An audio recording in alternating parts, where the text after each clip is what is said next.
This is Jim Fetzer, your host on The Real Deal, where I'm very pleased to have as my special guest Scott Henderson, who's been doing research on the Apollo moon landings. This has been a subject of great interest to me for many, many years. I've done a number of interviews with Dennis Camino about it, for example, and of course, we've just published the second edition of And I Suppose We Didn't Go to the Moon Either, which has a new essay by Dennis, in fact, as well as others supplementing the contents of that book. Scott, tell us a little about your background and how you became interested in the moon landing issue. Well, good morning, sir. Thank you for having me on the show. Mark Sallin sends his best to you. And a little history about myself. I'm a chef by trade. I've always been interested in the moon landings, and in 1969 I was just starting high school. So the science teachers were, of course, very interested in it. It was a very hot topic, and all through high school, every science class we had, I mean, the moon landings and everything came up about it. We even had a model of the Saturn V rocket in the corner of the science room. But of course, it was all predicated on the assumption we'd actually gone to the moon. Well, of course, and in those days, of course, why would you question anything? And so for many years, I believed, like everyone else, that we went to the moon. And when I first started hearing about the conspiracy, I thought I better have a look, because I've always been interested in it. I always followed NASA. And when I first started, I mean, the first thing I was doing, I was looking for the evidence that we went. I wasn't looking the other way. But what I researched is that the people that were speaking and saying we didn't go had some real facts. And that just made me dive deeper into it. I spent probably 3 or 4 years still looking for the evidence that showed that we went. And the harder I got into the subject, and the more I researched it, the more I realized that it didn't happen. Yeah, it's quite disillusioning, isn't it, to discover some huge story, whether it happens to be JFK or 9/11 or the moon landing, was a pack of lies, a whopper perpetrated by the government on a gullible public. It's a shocking and disillusioning experience, Scott. Oh, I realize that. The one thing that the fanboys of NASA claim is that it was easier to go than it was to fake it. Well, and as a matter of fact, they couldn't fake it either. Okay, they still filmed it. Yeah, that was attributed to Stanley Kubrick by most, including Jay Weidner, for example, who showed it was done using what's known as front screen projection, where the background is every bit as much in focus as the foreground, which of course would be an optical impossibility were it bona fide, all authentic and on the up and up. Well, yes, I've looked at his work, I've studied his work, and I've studied the involvement that Kubrick might have had. But you do realize that NASA has the largest studios in the world. Isn't that appropriate? Scott, Right? let me turn to your slide set here. Apollo photographic studies. I'm just so very pleased to have you here. Here's our first. Yeah, we'll start into it. The first set that we're going through are with the rover itself. This is the Apollo 17 rover. There are 3 of them, and it's very apparent in the picture. The one on the left in the screen is actually used in 15, 16, and 17 on it. The one at the top right is just used for a demonstration photo shoot. And the one at the bottom right is that's the photograph of the actual final resting place of the rover. And if you look carefully across the frame rail on that one at the bottom right, you'll see on the right-hand side, the links are quite a bit shorter on the right-hand side by the tire there, coming up. And then if you look at the one on the left, you'll see that they're quite a bit longer. The frame rail is completely different on the two machines. Well, that's fascinating. And of course, I notice on the top right, we have what looks like tracks for the rover, but on the left-hand side, there are no tracks, which of course is very, very puzzling, unless perhaps a rover was set down using a crane. Well, if you realize that they might have driven it in, if you realize that they were probably shooting it multiple times, okay, and the set crews and that would be out there, they'd have to rake off all of their footprints so that only the astronauts' footprints are in the shot. So in fact, when they were regrooming the set, they inadvertently had raked over all of the tracks as well. That's my theory on how that happens. But of course, you'd agree there's something funny there, because we should have tracks. If indeed moon dust retains any tracks, we see a number of footprints there, which suggests it does. My belief is, since the moon is bereft of atmosphere, that you could no more leave tracks in moon dust than you could in the sands of the Sahara. That's right. Well, of course, this was not shot on the moon, so the tracks are there, right? And they're very defined. If you go to the next slide on there, that on the left is Apollo 16. That is the first photograph where the fender fell off of. And the one on the right is Apollo 17. I mean, they were literally using the same equipment for all of the 6 missions that they photographed. That you'll see it that more apparently as we run through them, that it's the same equipment being used, and you can see it age over time. So the astronauts in Apollo 17 took one of the maps off and put it on the fender. And that's how it got there. But it actually fell off in Apollo 16. It's the same rover, that particular one. Now, this is also Apollo 16 in this one. And if you look just above the fender there, you can see that the steering arm has fallen down. Okay, and the steering was damaged in Apollo 15 and apparently was magically repaired by parking it in the shade overnight. and that's done by a well-respected presenter that put that out. I won't say who it is. But what happened is the front steering broke, so the front tires would just splay out. So the only way to keep it running and going is they were driving it backwards. And on the right-hand photograph there, you're looking at the tire tracks and the actual video of that. They've actually reversed the video, so it looks like it's driving forward, but it's exactly following the tracks. Now, the chevron pattern on the tires show you which way it's running. They're driving that backwards, and they're stopping and taking pictures and driving it backwards. And there's about 70 or more photographs of that on it. And if you look at the photographs backwards, then it matches the video, because the video has been run in reverse, right? If they were actually driving over their own tire tracks, the chevron pattern would be the other way. Here is the same rover in 15, 16, and 17. Those are the top photographs on it. And the close-ups of the tire show that the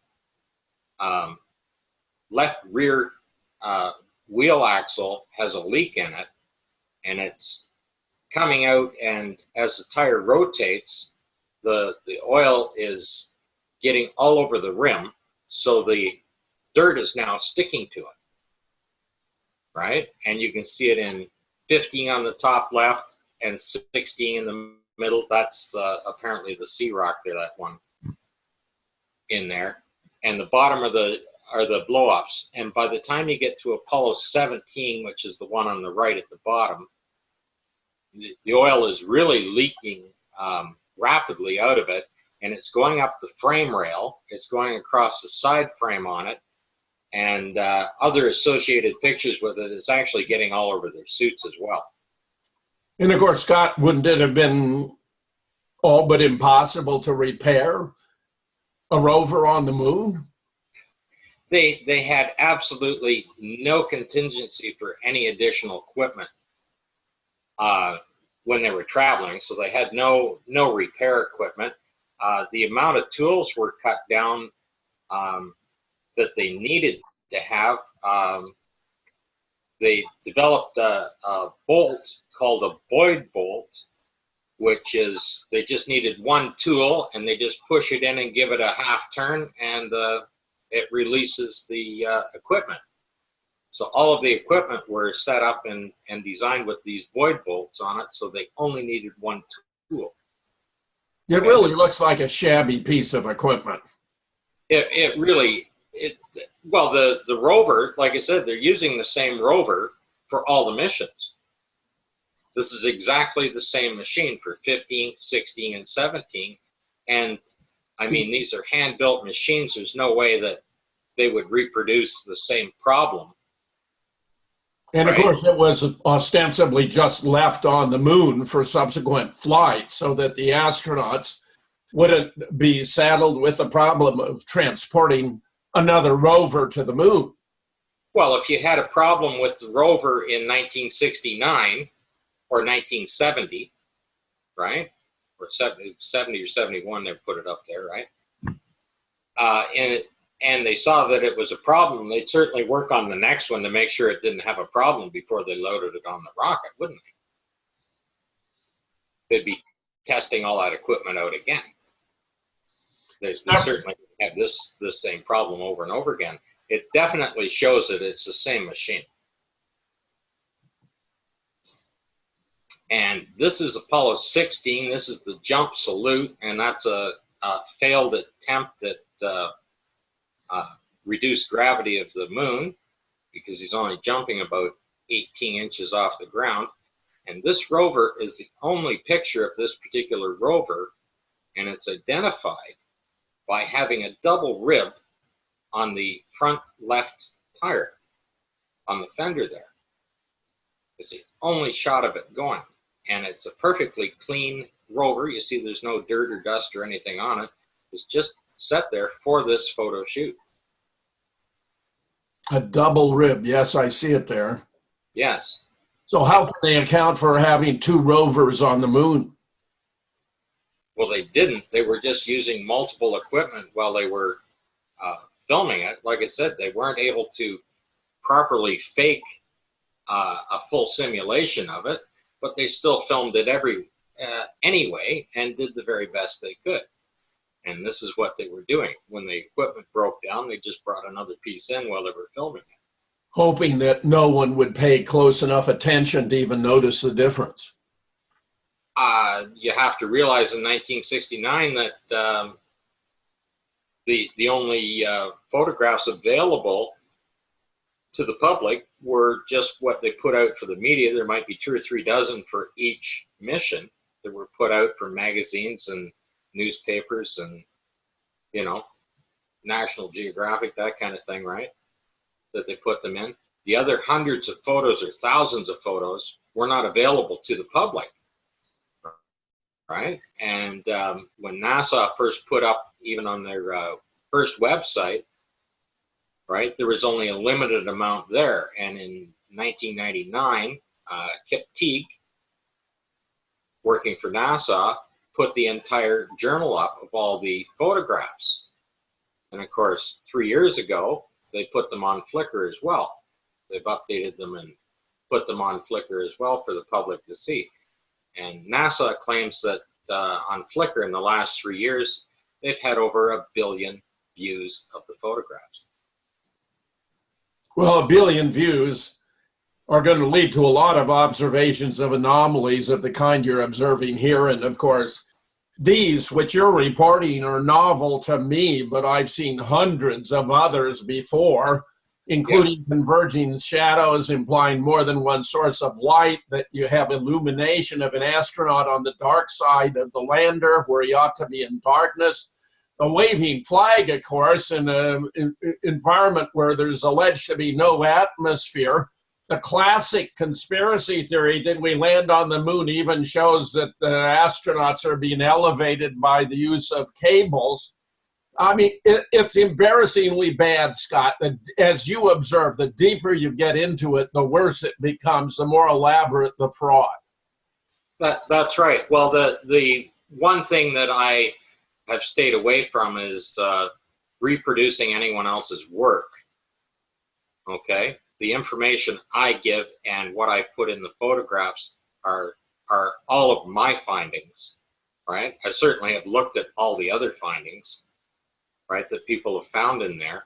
I mean, it's you know, easy for a lot of people to go out and have comments on what other people have discovered or done. And what is unique, and what Marcus Allen himself was impressed with, as well as David Percy, is the amount of detail you can find in there to show how much more there is to it. I mean, there's 10,000 photographs of them, you know, to look through. So there's just endless amount of stuff. And because it's shot here on Earth, okay, and the location of where it's being shot, I mean, it's actually shot in a landfill site, junkyard, like a scrap metal site, basically. And what is underneath that dirt is absolutely amazing, and we're going to find some of that very shortly when we go through. I love it. You mentioned the staggering number of photographs. Jack White, who is a legendary photo and film analyst from JFK, with whom I did a great deal of elaboration, became interested in the Apollo photographs, and of course also has a website there. And he just did a simple calculation of the number of minutes available to take photographs and the number of photographs taken, and discovered that if this were all authentic, the astronauts would have had to have been taking photographs at the rate of 1 every 50 seconds, which of course is completely absurd. They wouldn't be able to do anything else. There's a few other things. Here are the 17 rover. This is right in front of the rear right wheel. Okay, that's the frame rail. You can see the arm that's going up there on the left. The arm that the arrow shoots through is for the seat itself. So you can see that in each of the photographs where it's sitting. The actual frame behind that is completely different in each one of the photographs. And I mean, it's part of the structure of the rover itself. You can't just change that. Those are the 3 separate rovers, and that clearly identifies that there are 3 separate machines. You can see the way they're constructed. I presume the rover was simply a variation on a dune buggy of the kind we find in Southern California ubiquitously. Except they made this one fold up with 4 electric motors running the tires. And on the bottom are the 3 different treads that they actually make. Which is completely ridiculous. You're supposed to have one rover with 1 set of tires, not leaving 3 set of tread tracks. Well, it should always look the same, right? The one on the left that's very square, the top left of the tire tracks. Yeah. You can see it's a perfectly straight line. Well, the Apollo 15 rover was damaged. It damaged the steering and everything else. And when they tried to fix it up, it's actually dog tracking so that the tire kicks a little sideways, so that instead of the chevron, it's only running on one part of the tire, so it looks like a square bar. You mean that you are suggesting there's a legitimate explanation for this variation in the tracks? That's the one rover. That's the top left tread. That rover's damaged. This is Apollo 17 though. This rover's been running around in 15, 16, and 17. Okay, that's the same rover that broke down, that the steering arm fell off in 16 that we saw in the other picture. It's the same rover. They keep repairing this thing and keep using it over and over again, even though it's damaged. Do we have any records of the astronauts performing these repairs? Were they photographing their work on the rover? No, of course they didn't photograph the work on the rover. Okay, I mean they were sitting on Earth, and the entire support crew were coming in there, and probably Drummond and Boeing and everybody else are trying to keep this stuff running. It's just an elaborate joke. It's such a ruse. Yeah. Now this is Apollo 17, and they just threw the arm away when they were done. That steering arm right there is on the ground, and it finally fell off the rover completely. So they threw it away, and then they set a golf ball down beside it. And Apollo 14 is the only one that claimed to have a golf ball. And if anyone is analyzing this photograph in particular, and you zoom in about 10 times in, you'll start to see golf balls all over there. They were using this as a driving range when they were having lunch between filmings. Scott, that's stunning. That's just embarrassingly bad. The only thing I haven't found is what brand of pizza box they were using for lunch. You know, like it's pretty amazing when you look at some of these photographs. The arrogance of this operation, you know, just treating the American public as though they were nothing but a vast collection of morons. Now, if you're looking at the ground here, it doesn't match the background. Okay, the mountain in the background is quite a bit different color, and you'll see the change when they're shooting through this valley on it. And the reason why it's darker is because it had rained. Because they had rained on the moon. No, it had rained on the set on. I know, that's what I'm saying, though, Scott. Right? I mean, that's absurd. You can see that it's rained, and if you look at the ground, you can see how it's speckled or rough. Yeah. Just like it's rained, it's through there on it. That's why the footprints, okay, when you disturb the soil, should be the same color underneath. Okay? It shouldn't be darker. That only, like if you're walking through perfectly dry sand and you kick the sand up, it's still the same color. Right. Underneath. But if it's got water in it, then it's darker. That's right. Of course. And this is exactly what you're looking at in the photograph. And I mean, Scott, I love it. This is just fantastic stuff. Yes. Now, these are this is just one example of the checklist, the cuff checklist. These are worn on the wrist or the cuff, right? And it's a little set of instructions for the astronauts. But what they actually are instructions on how to film each scene. Yes, this is the script. This is the script. This is the storyboard, right? The astronauts, of course, they had their own communications. They couldn't have anybody else giving them instructions over a mic that's being recorded live for them or whatever they're doing, right? And they were restricted in their vision, so they couldn't have people giving them hand signals. So they had to write these things up for them and say, this is what you got to do. So it actually gives them the timeline, because the DAC cameras either had a 4-minute reel or a 12-minute reel. So it gives them the timeline, what they're doing. And if you look at the top left, the LMP is the lunar module pilot that shows him where he's going to be standing. Okay, it shows where the footprints are. It shows where the disturbed area is, right? It showed where the rock, where the hole was and where they set the rock, how to do it. And then it shows where it says 1, 2, 3 on the thing there, that it shows the camera settings and where to stand for the commander to take those photographs and how many photographs to take. Okay, and on the top right, it's a full description of a boulder right down to the exact size. Now this boulder is about third, half, 50% bigger than a football. Okay? Yeah.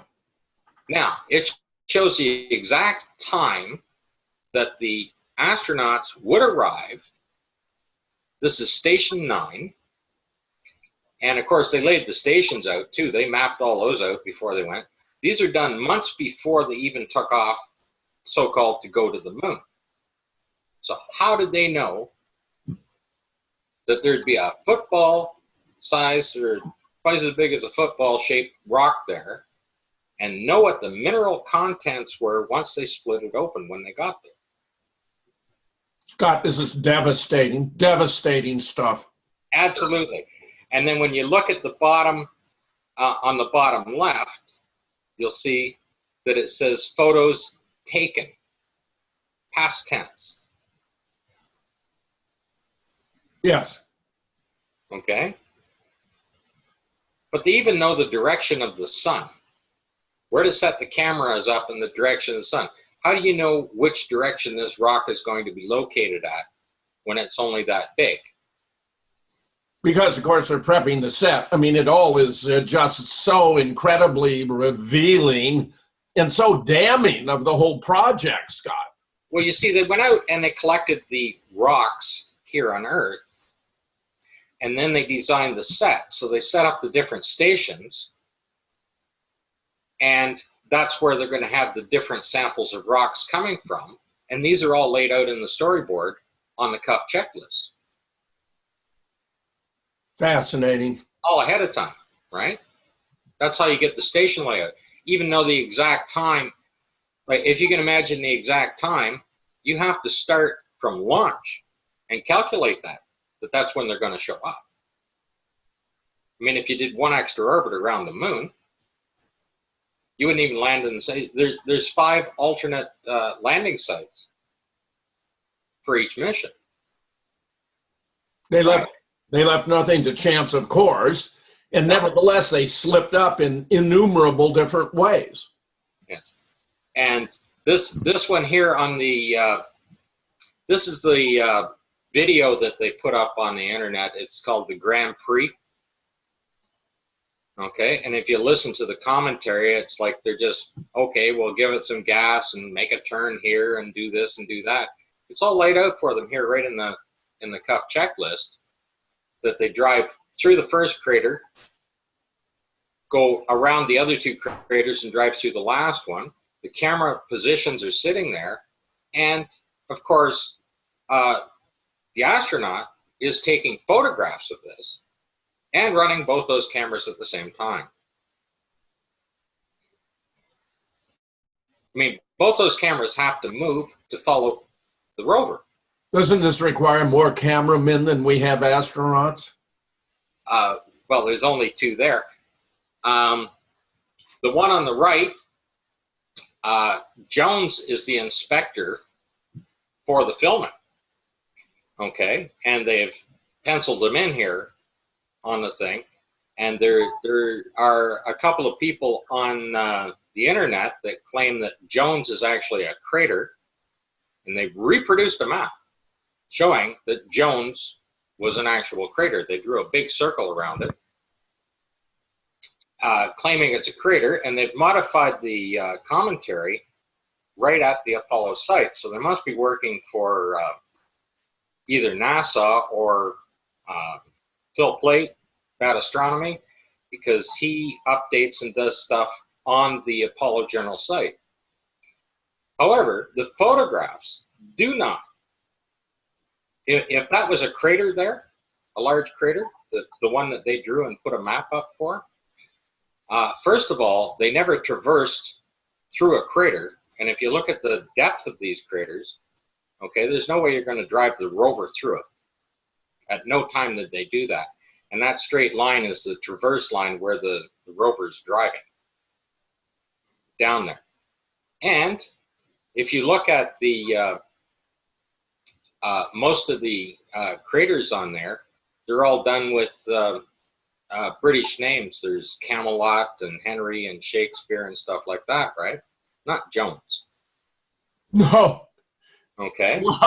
But there's nothing to support their claim that there's actual crater there where Jones is, what they've reproduced the map for. Okay. Nothing else supports that. And you believe it was actually a director or an inspector or someone who was... Just go to the next screen. Overseeing the shooting of the scene? Right, just go to the next screen. There he is right there. That color plate. Oh yeah, Inspector Jones, yeah. That color plate is at the start of the photographs, right?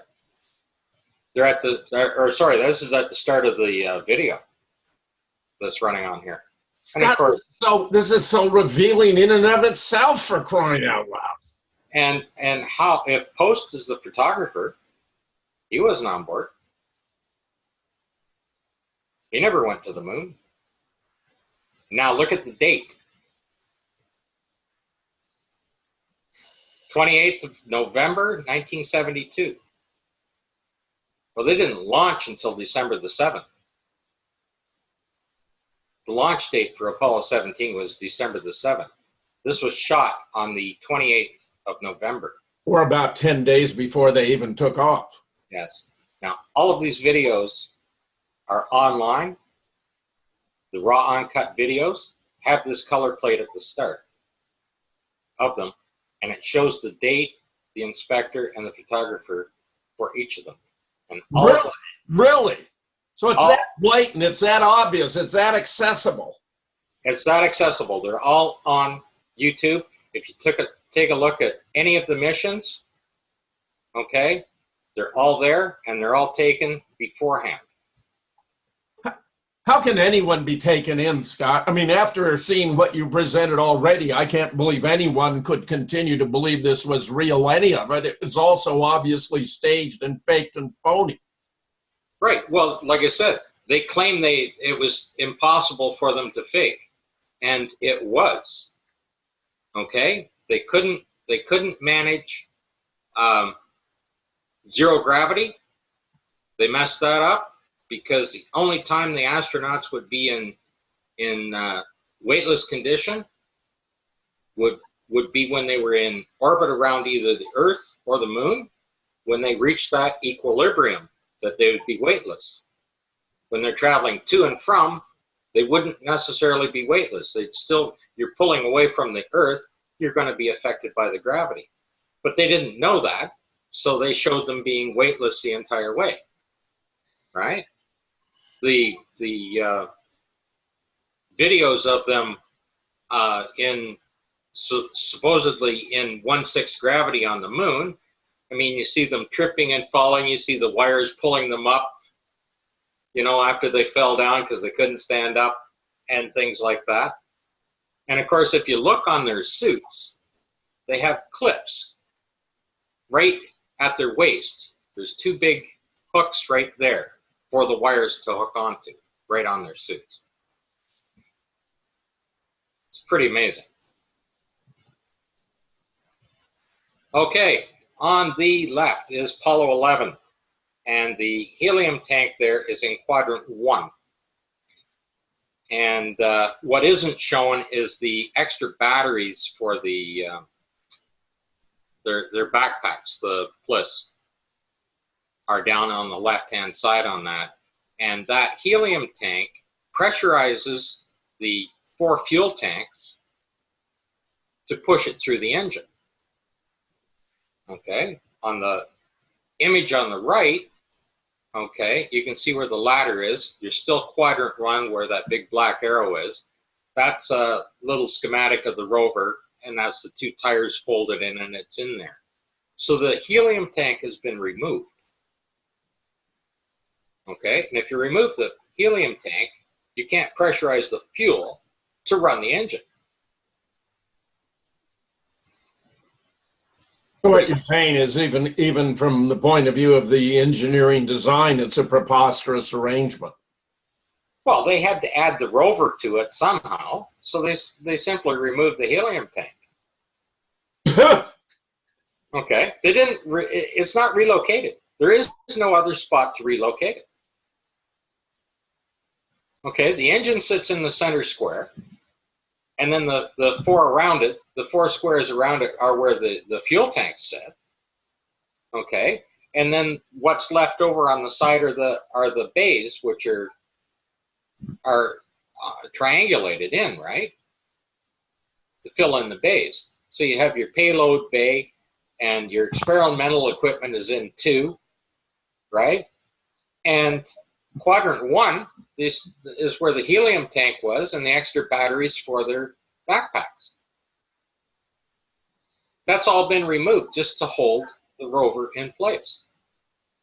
The thing won't run. The engine won't run without that tank. Well, that's what NASA says. I think it would run just fine without that tank, but the whole thing was just junk. This is just junk, Scott. Yeah. Now, this is an interesting shot. The first thing you should take note of is that is the CSM. Okay? And the picture is supposed to be shot from the lunar module. Now, at no time was the lunar module in a higher orbit above the CSM. And the following photographs of that, the CSM is actually descending to the moon, which it didn't do, only the LEM did. Now, the second part of this is that is the moon behind it, nice, brightly lit up. So the silver reflection on that should have nothing but the blackness of space. There's nothing else there. There might be a little image of the lunar module, but that's not what you're looking at. This thing is hung up in a hangar somewhere, and if you look at the close-up, you'll see that there's the 2 doors are there. Those are colonial-style doors. One has the window in it, right? The other one, you can see the handle and the latch on it. And then back on the right-hand side, there's 3 guys standing there. 2 are facing to the left, and the other one is facing forward. And if you look at it, you can see their arms, their hair, their faces are all there in those images.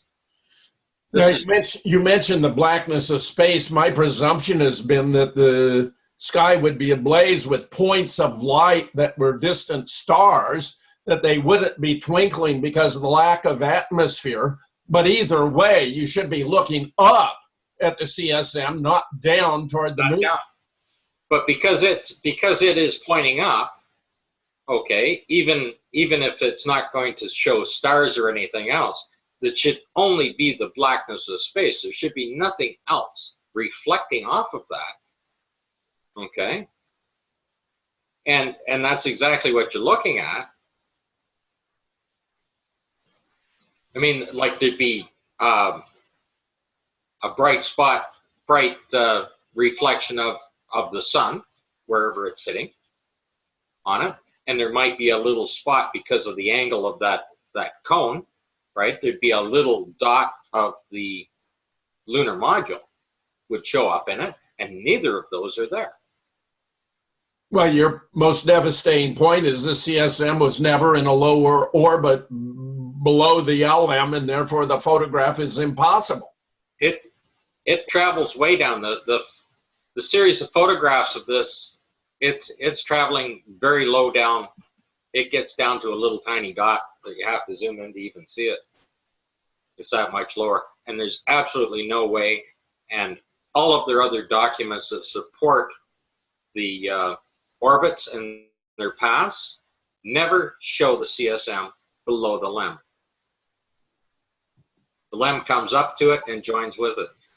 This is an interesting photograph. This is of course, the iconic photograph of Buzz Aldrin. And he's actually pointing at his watch. And because the astronauts themselves are the whistleblowers, they do a lot of pointing stuff out. A lot of pointing stuff out. And if you see, the watch is 14 minutes after 11. And David Percy wrote up the article on here on the importance of the 11 and 14 for both the Freemasons and NASA.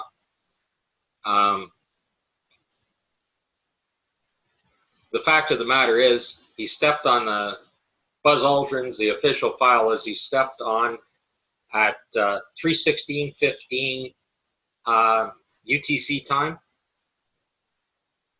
and that would make it a quarter after 11 Florida time, I think. However, this photograph was taken 59 minutes and 20 seconds after he set foot on the moon. So it should say quarter after 12 if he was set on Florida time. Okay. If he was on Houston time, it would be quarter after 11, which is also Arizona time, right? Expand on this significance for Freemasons and NASA and the role of the astronauts in blowing whistles, even though clearly they have been severely constrained, possibly even threatened with the loss of their lives if they should speak out openly about the fraud. I believe that at the time, with the death of their three Grissom, yeah, Chaffee, Grissom, and White, yeah, I believe that they were very disgruntled employees. Okay, and you can't imagine, unless you've ever had a disgruntled employee, you can imagine how they will mess you up. And they will mess you up in ways you can't imagine. And I mean, over time, those things pass. These people were paid a lot of money after the fact. And if you realize that every one of them quit right after their missions, all of the astronauts quit. Why wouldn't you work for NASA? You know, you're Neil Armstrong. You're known worldwide. It's the best advertising they could have. Why couldn't they keep him there? Right? Why couldn't they keep any of these people there? Who wants to live a lie? Well, most of them became alcoholics. Buzz Aldrin's rather well known for that. But when they were shooting the photographs in their very disgruntled state and upset with their employer, they took these photographs to reveal the fraud. They are the whistleblowers. And when you start looking through at what they point out and how they point it out and how they reveal it, and we're going to get into a few of those, so that how they point things out. This one right here, this is interesting because on the right is the live TV camera shooting. And if you see that arm that's sitting out there, just at the bottom of the ladder, okay, you can see where the camera should be sitting. And what's coming down, that shadow coming down on the ladder, is Aldrin's leg. On the left-hand photograph, okay, when you look, there's no camera there. Now, NASA claims that that camera was on that pallet that folded down and came out, and where the location of that is in between, in that black spot in between the rungs, is where the camera is actually sitting mounted. And it is mounted there. But that's the one they drag out and set out on the ground to pull it out 100 feet and shoot from there. Well, these photographs are basically completely incompatible. Well, it's shot at different times. They shot the video. Aldrin appears to be in the shade, whereas here on the left, he's very clearly, illuminated. Well, that's right. It's shot at different times, different lighting, different everything. I mean, in and of itself, this proves the fraud right here. In fact, many of your different presentations, each of them is sufficient to show the whole thing was an elaborate hoax. But why isn't Armstrong in the photograph, in the live video? He has to be, you can see where he has to be standing to shoot that. It's shooting both the legs back, right? When you're looking there, you can see him shooting both the legs back. He has to be out on that side of that ladder. Roughly where the name Aldrin appears. Yes, he has to be standing there. And that bright spot is where he walks around to. If you're watching the video, he disappears around there long before, like, you see him taking some photographs or whatever. and then he walks around behind there. But Buzz hasn't even started down the ladder when he disappears. And the only way that could happen is it's shot at 2 different times. They're doing multiple takes. Multiple, changing the lighting. Here's an example of them changing the lighting up. Now, this photograph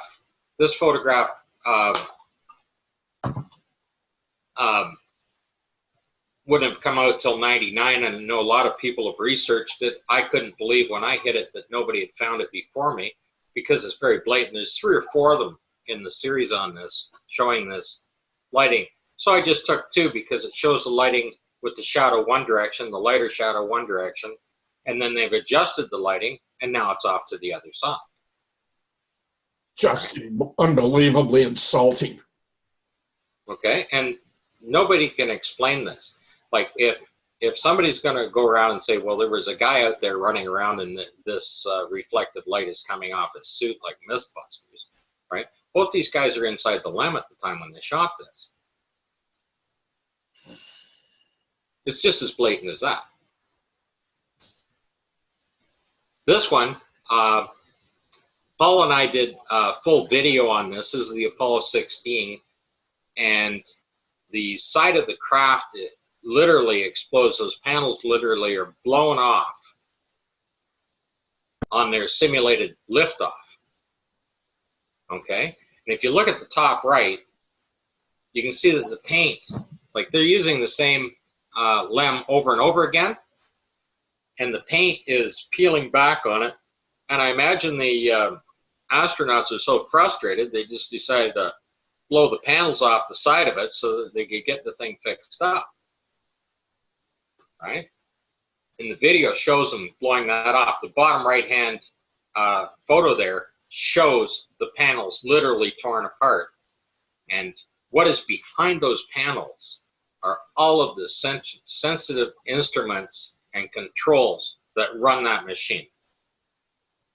Okay, and when you see the size of the explosion in the video of the takeoff of the Apollo 16, okay, this thing would have ruptured the hull and completely, wouldn't just disable the machine, it would just literally explode with the amount there when it ruptured the hull in that kind of a vacuum. Okay?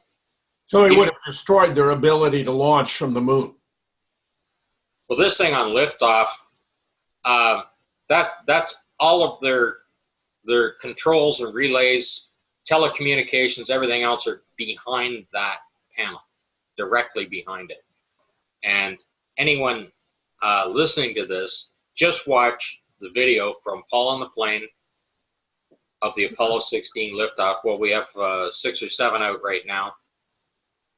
When I was a kid, there was a real cheesy TV program called Flash Gordon, and they had very primitive props. This is reminiscent of Flash Gordon, Scott. Absolutely.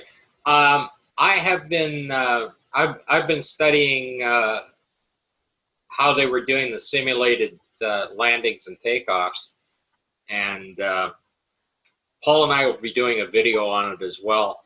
I believe they were using steam, high pressure steam, to simulate the landing. And then when they got to the liftoff, all of that equipment was in the lander part, so they didn't have anything to simulate an exhaust on takeoff. And I actually have a shot of the interior control panel inside the LEM, and it shows a full bank of heater switches, and then it shows gauges, and it says steam pressure right on it. Steam pressure right on it. Right on the panel. And that, you got to watch that video because Paul and I are going to put that one up. I love it. I love it, Scott. Okay. Now this is some real staging. And it took me a long time because I was kind of stuck on the fact that the wheel was off the ground. And I still haven't figured out why they did that. if you look at this tool, they've set it up on this dirt pile. Well, first of all, this dirt pile looks like it was put there by a front-end loader, and there's no other dirt pile like this on any of the photographs, right? They're all kind of smoothed over little mounds, but not just a pile of dirt like this. So I'm looking at this tool, and it just struck me that the shadow of the tool makes an arrow. Well, if it's an arrow, it's pointing to something. So I zoomed in, and if you look at the center image, the blown up image there, you can see the black ring and the rubber tip of the glove on the pinky finger. And then if you follow it up to the top, there's three little knobs at the top that they've held it in place with. That's a right-handed glove. And of course, there's enough dirt falling off it that you can see how white it is, right? On the top right, those are gloves sticking out of the dirt. You can see there's 4 fingers, 4 fingers, 4 fingers, 4 fingers. And when you look through that entire pile of dirt on that side, there's probably a whole skid full of gloves. And they probably had a manufacturer that, you know, they'd be putting out contracts for different stuff. They didn't use this particular style of glove, but there's other kinds of work gloves in there, and they're stacked up in like half a dozen in a stack and bunched together, and you can see the fingers sticking out all over it just by zooming in and looking on this thing. This is an anomalous and inadvertent product placement, Scott. This one photograph showed that everybody was in on it. The people that were designing the sets, the camera crew, and the astronauts. Okay, out filming this. They put this together and set it up. And you can see they would have had to have done that for security, because if someone were naive and thought this were bona fide, they'd of course have their mind blown and they'd be a security risk. So they had to recruit with the understanding that what they were doing was simulating a moon landing and that they were consigned to secrecy. Well, they're trying to expose it as best they could, but they still had to get these photographs past NASA. Yes. Right? So yeah. Here it is. Here it is. You look at it. If you don't look at it, you imagine somebody in NASA looking at the photographs, and they went out there and they shot 1,000, 1,500 photographs, right? And they're looking through them for clarity, color, whether they're in focus, whether they're sun blinded or whatever, right? They're not looking at the details that's in there because they're assuming that these people are doing their job. All of this stuff is in there. Okay? And yes, it took 50 years to get to this point.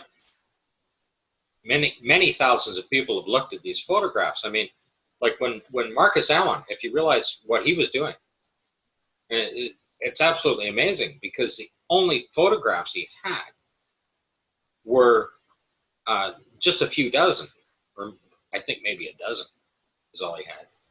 And they were designed for magazines and any other media events, right?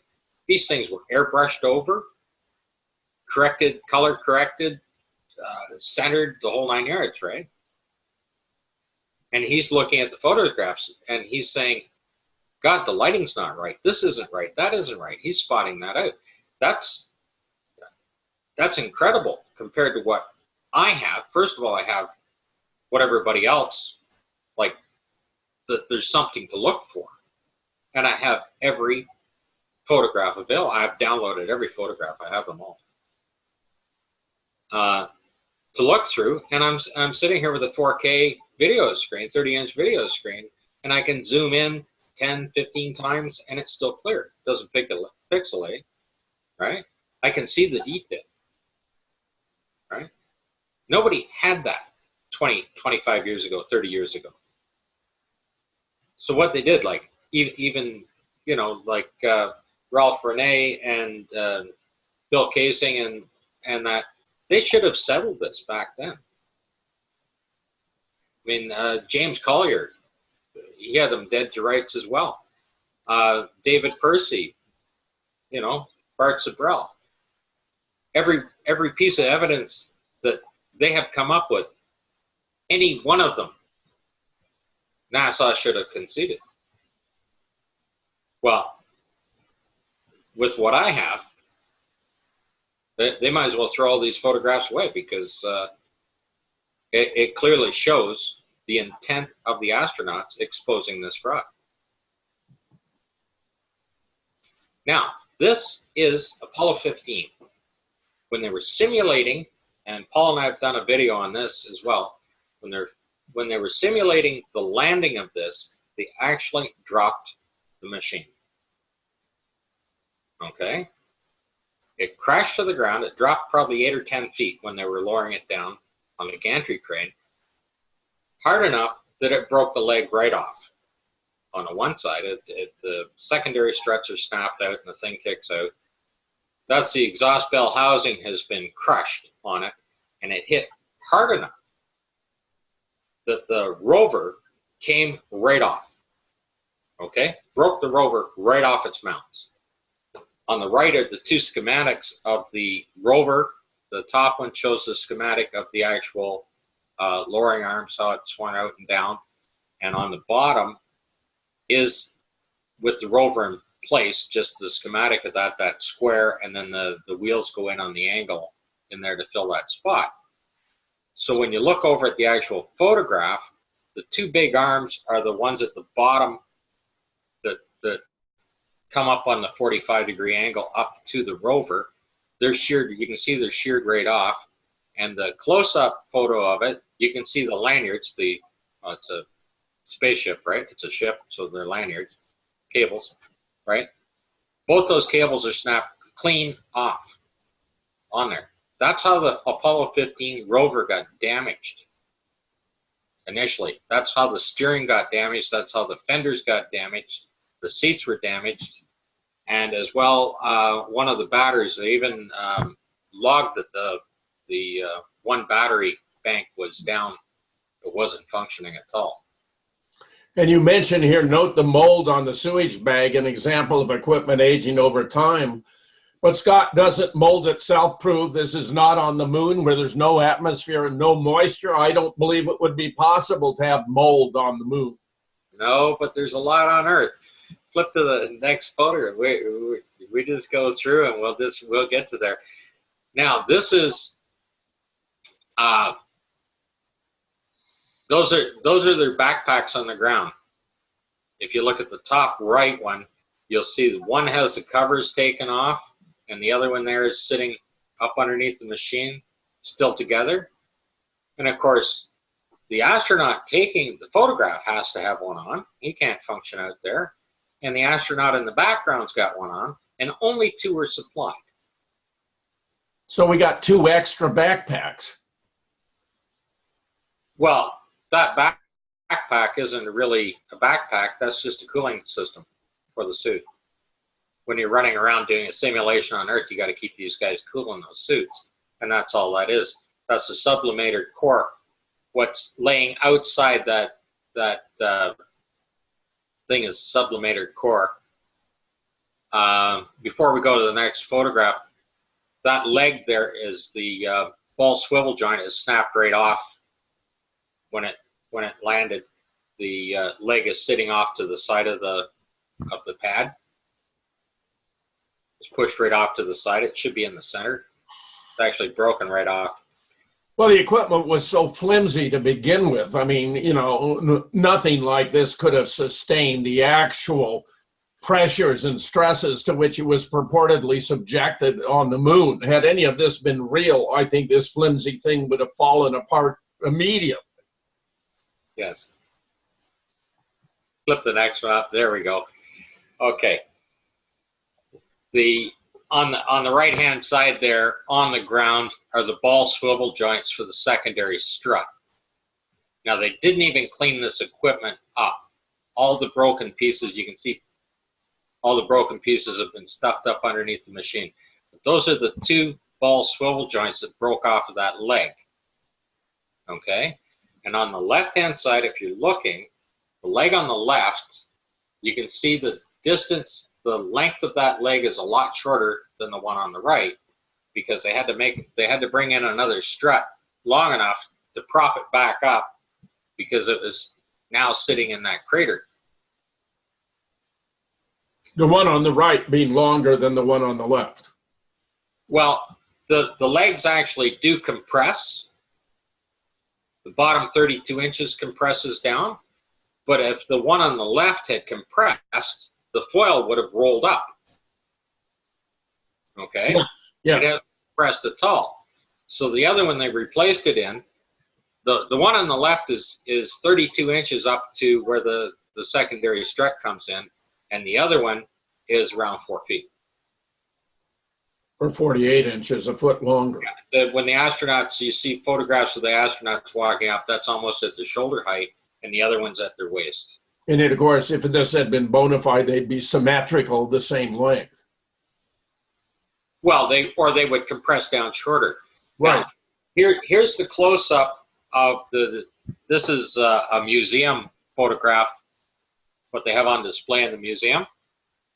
And in the center there, that round core, that is the sublimator on a full active backpack, the PLSS, right? The battery's down on the bottom right, the oxygen tank's on the bottom left, and the 2 oxygen purge tanks are at the top, right? What's on the ground beside that leg is just 2 canisters with that sublimator core to keep the suit cool. Like, they didn't need to have extra oxygen or anything. They're running around on Earth. They just needed to keep the suit cool, and that's what you see. You see that core in there.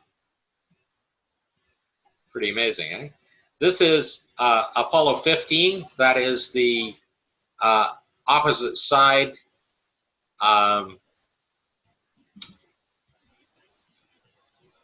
Straight across from Quadrant 1. On it, Quadrant 3, this is shooting in from Quadrant 3, and you can see the scratch marks down on the bottom and the wrinkle on it. And then on the right is Apollo 17. They never replaced the bell housing underneath it when they were doing the simulations. They fixed the rest of the machine up. Well, they got it off the ground. They got the legs adjusted right for it. They got it back up off the ground. But the same scratches are on there. They're identical scratches on there, and the wrinkle's still in there. Close enough for government work, Scott. Yeah, pretty amazing, eh? Stunning. This shows that they're simulating. This is the hammer and the feather. Okay? And they dropped the hammer and the feather right beside the strap that broke. That great big strap. You saw the cables that were on the rover. That is the heaviest piece of equipment that they would need, right? On those little tiny cables. This is a gantry lifting strap. 4 of these would lift that machine off the ground. And there it is, broken on the ground. And what in the world is a feather doing on the moon? Well, that's where they did the simulate the that they were in a gravitational fall. Yes, so both fall at the same time. So they nicely set it up so that they dropped it so it would be right beside. So when they shot the hammer and the feather, they're also shooting. Reminiscent of Galileo and the Leaning Tower of Pisa. Right, but they made sure they dropped it so that the strap would be in the shot. That's why they dropped it in that spot. Okay, this is Apollo 11. And that's one of Buzz Aldrin's cars down the bottom right there.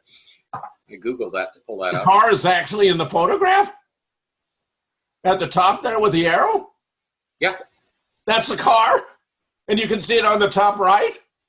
Yeah. Scott! This is awful. This is so amateurish. Okay, flip to the next one. There's more than one car in here. There's another one.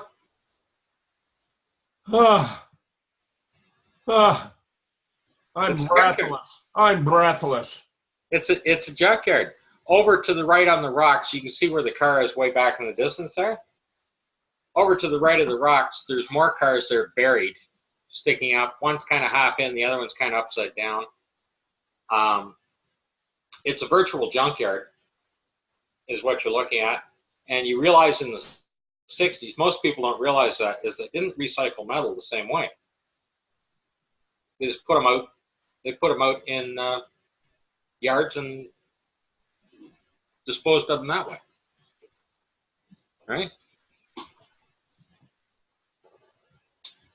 How do you like that one? That's everybody loves the Corvette. Yeah.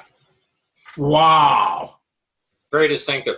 Now, Covered in lunar material and dust. I love it, Scott. well, you know the spray insulation foam that they use to cover metal. Yeah. 911, you know, insulate the steel so it doesn't burn. Yeah. They use the same kind of stuff. Disney used the same kind of stuff to do it. If you look at the old Star Trek, they made the rocks for the original Star Trek out of the same kind of stuff, right? So this is how they prepped the set, right? They just sprayed all of that down on it. Now, when you look at this vet that is smashed up there and the windshield's crushed down, it's quite a bit shorter at the front. But what people may not realize is that it was a fiberglass car, so the metal didn't have metal rippled up. When it got into a front end accident, the fiberglass would just break off, right? So what you're looking at, you can see the one arrow there. I'm showing the front axle sitting there to the rear, and that is the tow bar is still left in place on the front of that thing, right? The back of it is very distinctive. You can't miss a 1960s Corvette for the shape of that, and there's absolutely no way that a rock would look like that to have the rear axle sitting there like that in that perfectly round shape, and the rear fenders. My stomach's just in knots over the absurdity of all of this, Scott. Okay, now down.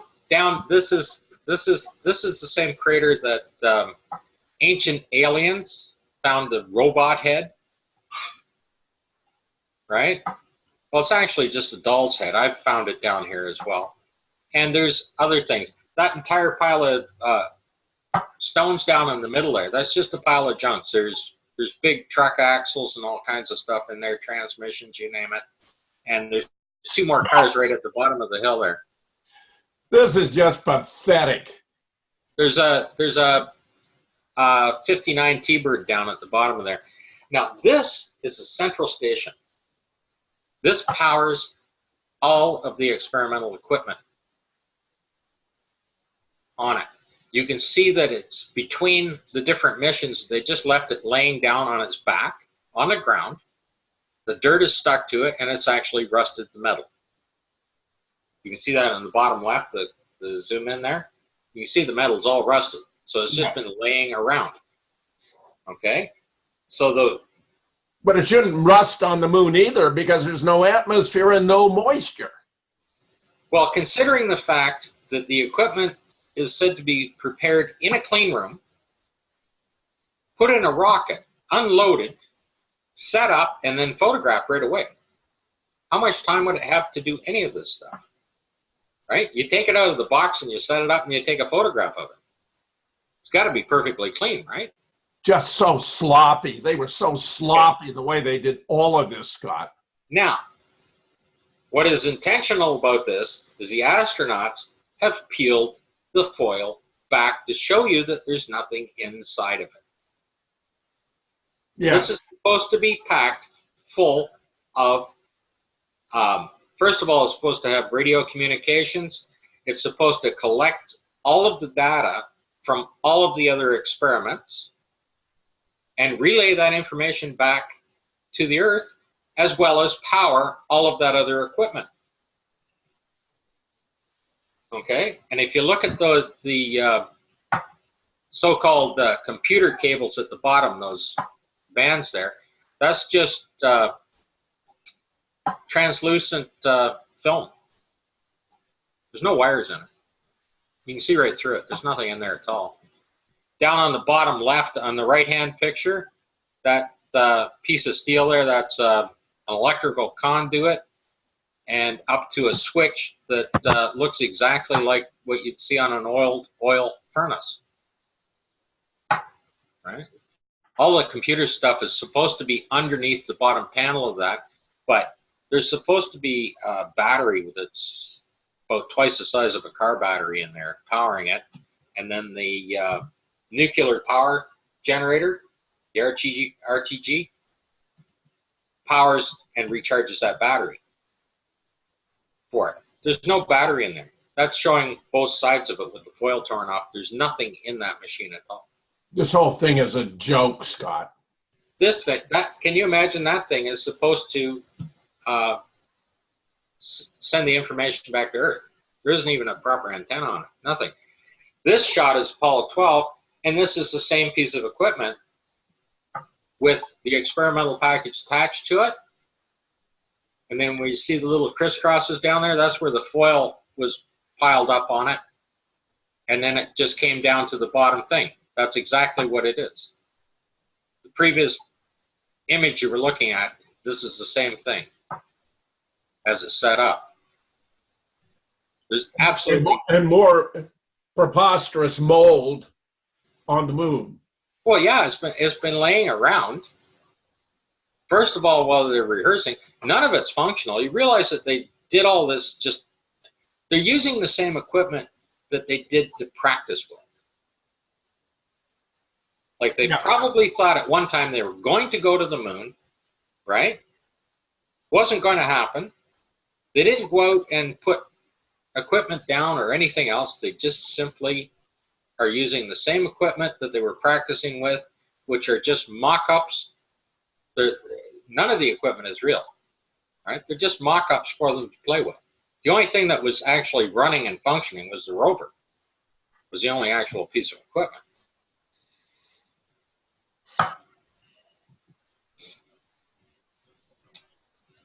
And here's another piece of equipment on the bottom, on the left-hand side, the arrow showing down there, you can actually see water standing in there. It's perfect, smooth and flat.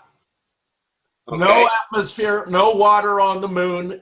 Hence another dramatic refutation that this was taken on the moon.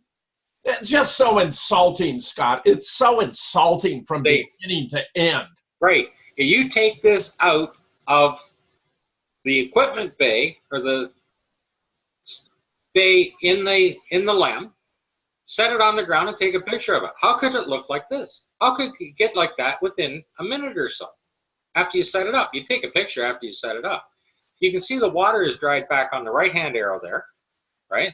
The water is dried back and the mud is just caked onto it, and there's actually green mold around the edge of it. Okay? The same equipment is left lying around. That's Apollo 12 on the left-hand side and Apollo 14 on the right. And you see it's just been out in the sun baking until it started to crack. So see where you look at the top? Where do you surmise this was taken? The landfill site, okay, which is still in operation today, which is not only a military but a NASA landfill site, is on the southeast corner of Cinder Lake. Of which lake? Cinder Lake in Arizona. Cinder Lake is the mock-up they did of the lunar surface, where they put all the craters and blew all the craters in. So it was actually shot in Arizona. Well, I've had other people tell me to look other places because they believe it was other places. But then I went back and I looked at the log files. I studied all the astronauts. I studied all their log files, all their schedules, everything else, right? And they were flying back and forth between Florida and Arizona, right? And if you realize these guys, I mean, you can't just make those things up, because those schedules are there, and those astronauts, I mean, they're media magnets, right? They're being interviewed every day. So they have to be where they said they're going to be, right? You can't interview a guy if he's off there, or if he's in Australia, or he's somewhere else, right? Like every day they were in the media. They're being interviewed while they're doing the training, everything else, because there was such a hype about it. So the log file when they say they took the T-38 trainer and flew from here to here, that's probably where they were. Well, that comes right up to the liftoff. Their schedules go right up to the liftoff. Okay, it's the only two places they can be. Florida or Arizona. Well, they had simulators in both, right? They had the large gantry crane. They did the practice simulation of landing the thing. This suggests to me that Stanley Kubrick may not have had to have been involved. And so much of this is so amateurish.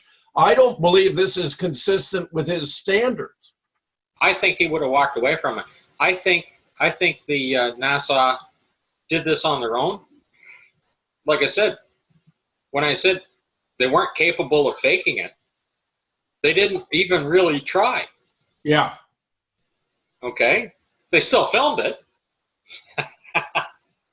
They couldn't fake it. They couldn't get there, and they couldn't fake it, but they still filmed it. And that's what you're looking at. And this is the infamous Apollo 17 flag. And you can see that it's soaking wet. Okay? No bones about it. People say it's shadows or it's this or it's reflection of this or whatever. It's soaking wet. Okay? We've already been looking at water on the set. Okay? On the left, that's Jack Harrison Smith, Jack Smith, if you like, his nickname, Jack. He actually, they're just playing around in the mud, so he just picked up some mud and smeared it all over his arm there. And 2 photographs later, it's washed off again. And you can't have mud on the moon any more than you can have water or air. That is mud. You can see that the suit is wet where it's been washed off. Yes. Okay. And you can't have that on the moon either. Mist. Little morning mist. Somebody said it could be dust. Well, there's no wind either. That's right. That's right. That's right. The fact of the matter is, it just can't be there. Okay. This is the Surveyor. Okay. This thing managed to get to the moon all by itself. Landed by itself. Didn't need people on board or anybody else. Didn't even need a transporter. Okay. What is interesting is the Russian machine is identical to this. The panels, everything, even the way they're cut out, are identical. The only difference I found when I was studying it is the top panels. One are solar panels and the other is supposed to be a high gain antenna. These ones are supposed to be solar panels, and if you look, it's just a piece of particle board with a 1x3 down the front of it. Okay, and the other one, you can see where it was glued down to something else. It could have been an old countertop or school desk or something like that, and they're reusing it here. Now, Scott, the then Soviet Union and the Chinese must be fully aware that this was all an elaborate fraud. Well, they will be if they watch this show. And you can see there's standing water on top of the on the right there on that panel. Yes. You can quite clearly see it, and if you've really got a good thing, you can see where he wiped his finger because the cuff checklist tells them to wipe their finger. The mirror, the panoramic mirror on this thing is just covered in dust. Well, you can even see a reflection from that little mound there in the water. Yes, absolutely. But the panoramic mirror is pointing on an angle down, and it's covered in dust. The rest of this machine is absolutely whistle clean. I don't know how the thing is covered in dust. And of course, if it rains everywhere, and they're not going to get out 24 feet up in the air to clean this off. However, they did manage to take a photograph of it. This photograph is supposed to be a docking sequence in space, by the way, not on the lunar surface. Scott, this is all just embarrassingly bad. It's so amateurish. I'm just in shock. This one's really going to get you. Okay? When I was looking back through all the PDFs, a pressure test that got to about 8 psi, and it blew the window out. That's about all it can handle. That's why they only claim to have 5.5 psi inside the machine. So they duct taped it back together and they put a rain guard on it. Well, the rain guard got broken somehow, probably when they were lifting it with those straps, right? Probably hooked it and broke the rain guard off. So on the right-hand side, there is the window. And of course, even the seal on the window is broken in between the two layers of glass, and the paint's peeling up inside. Now, the photograph on the right is said to be taken halfway to the moon in zero gravity. So in zero gravity, water is running down the window. Okay. And it's supposed to be 240 below zero and would be frozen if it were real. And doesn't freeze. It's all absurd. It's all just absurd beyond belief, Scott. Absurd beyond belief.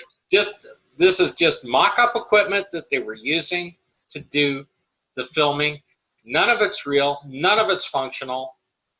Okay? And it was used like this is exactly the same equipment for all 6 missions.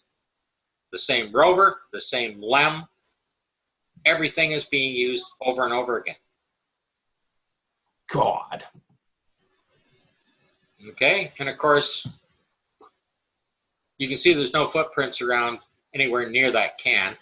It's back we got a beer can on the moon. Like I said, if I found the pizza boxes, I'd know what company I know. God. I got tons more. This one's great. Look at that. Look at that nose cone of that rocket up there. That missile.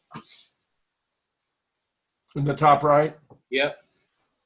That's it in the background. This is Apollo 14. Okay. And in the center picture, you can see where the nose cone is there. Those are 2 cars up on their sides. Wow. Okay. Now, down in between, you see the round on the left car up on its side? Yes. Just look over a little bit. You'll see a perfectly round ring. That's about a 59 Ford with the Continental kit on it. That's the tire sitting up there, buried in the dirt. That's another car sitting in there. And then on the bottom right, I didn't use another photograph. Just to the right of this photograph, the next picture over, on the bottom, that is the Bentley that they even mention in audio, and it's in the transcript. A Bentley. That's the Bentley. You can see that car sitting there. One of the most expensive cars in the world in the landfill. Yeah, but they threw them out. Probably Elvis Presley's. Now, this is Apollo 11. Now, Apollo 11 weren't so bold when they were doing stuff. They simply took a photograph of the equipment. So there's a close-up of what's down inside that crater. And you can see the top arrow there. That's a gear with the chain on it running down. Those are all gear cases. And then this great big case down on the bottom. And it's got this big arm sticking out on it, kind of almost a bucket scissor arm, claw arm sticking out. But that's the actual gear case sitting right there.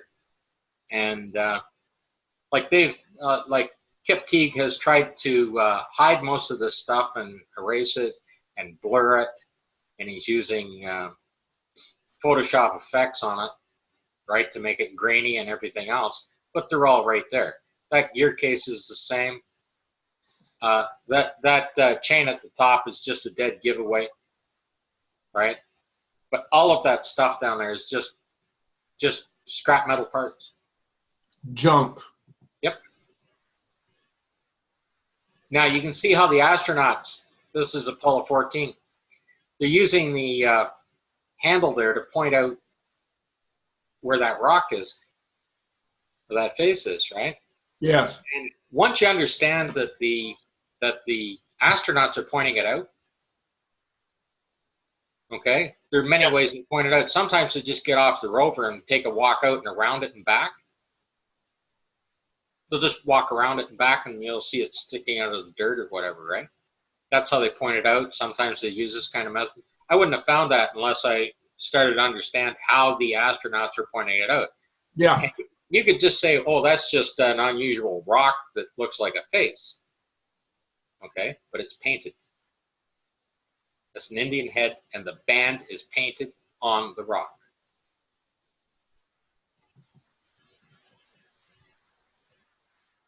This is that's a ball bag, you know, when you go grab 100 for the driving range. Yeah. Well, some of the golf courses back in the 60s, they just had little miniature golf bags that you carried them out in, right? And the GC on the bottom is a golf course.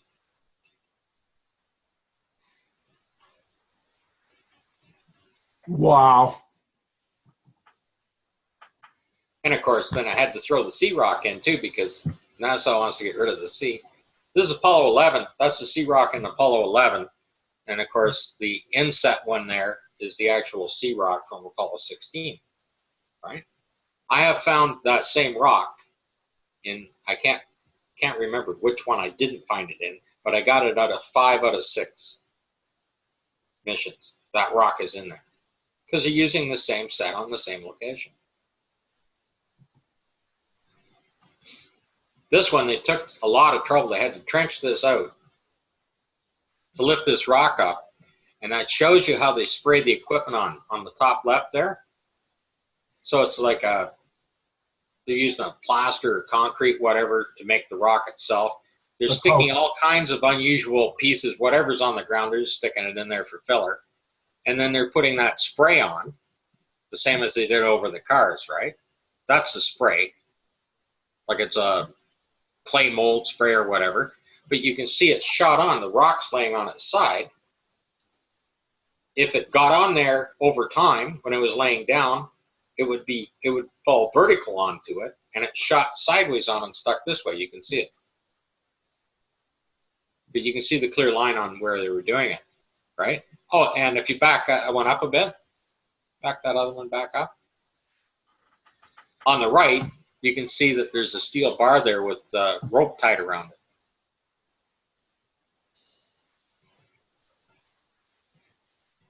See the rope tied around the knots?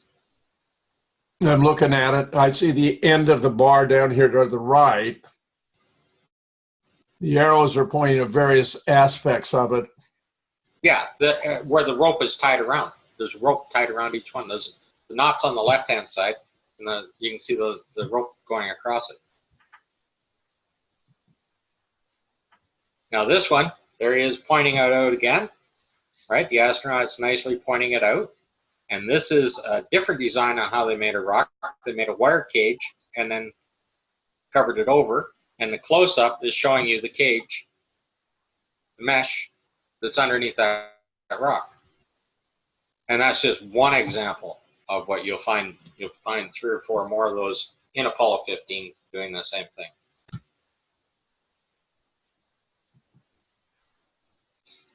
Now this is the Apollo 17 press kit. The image is on the right-hand side. Okay. The press kit, of course, was released months in advance prior to launch. So somebody was able to completely show the view from the commander's window, the entire view of the entire scene at the bottom there, and then the schematic view at the top right. Okay, the lander itself is basically in the middle of that scene, and in the actual photograph, in the photographs to the left is the bottom right. Okay, these hills, if you look closely on that, they have arrows on them so they can be moved. That little thing in there shows arrows that they can be slid up and down or side to side to move them into place. So once again, they've got a press kit that reveals features that would only have been discerned had this been real after landing on the moon and you took the photographs, blowing their cover completely. It's difficult to see how this could have been inadvertent. This shows how they built the set. That said sculptured hills. It says subfloor. right at the front. It says subfloor. Yeah. I'll send you the big one on that. Those are arrows on the lines of the mountains to show that they can slide up and down or move side to side as they place them. So Scott, this is just embarrassing, just embarrassing. So I put these 3 photographs together. I put the names of the photographs up there to show the layout. That layout that you're looking down to is actually to the front of that schematic. It's shooting that way. Nicely done. What you see on the left is the bottom right on the schematic is the left side of the photographs. That's what you're looking down to. Nicely done, Scott. Okay, and they put all that together. This is my lyrics for Walking on the Moon. When I was studying through this stuff and I was listening to some music at the time, right, and I was looking at the EVA suit, and I spotted, you can see that it says sunglasses pocket. Okay. Sunglasses pocket? Yes. And if you're out on an EVA and you realize how that suit's put together, I mean, that front visor lifts up and down, but then there's an entire glass jar bell in there that locks everything in. You got to take the whole thing off to put sunglasses on, right? And you're certainly not going to do that in a vacuum. Okay. And NASA had payload specialists to reduce every ounce of weight everywhere they could. Okay. They even claimed to have counted every stitch in their spacesuits to keep the weight down. So why would there be a pocket there for sunglasses? Completely superfluous, presumably. So this is the lyrics by the Police, Walking on the Moon? These are my lyrics to their song, Walking on the Moon. So it says, show me how to wear these, walking on the moon. I want to look real cool now, walking on the moon. Don't want you to tease me, walking on the moon. Show me how to wear these, walking on the moon. Right? And then at the very bottom it says, give it up, right? Over on the bottom left is the NASA, and that's my acronym, not a single apology. Versus never a straight answer. Well, everybody else has their own. That's my own. I made that one up. Not a single apology, NASA. I like this. Some say I am full of wit, while others say just half. So take me on your spaceship and we'll have a good old laugh and we'll go walking on the moon. Yes, that's my personal quote. Love it.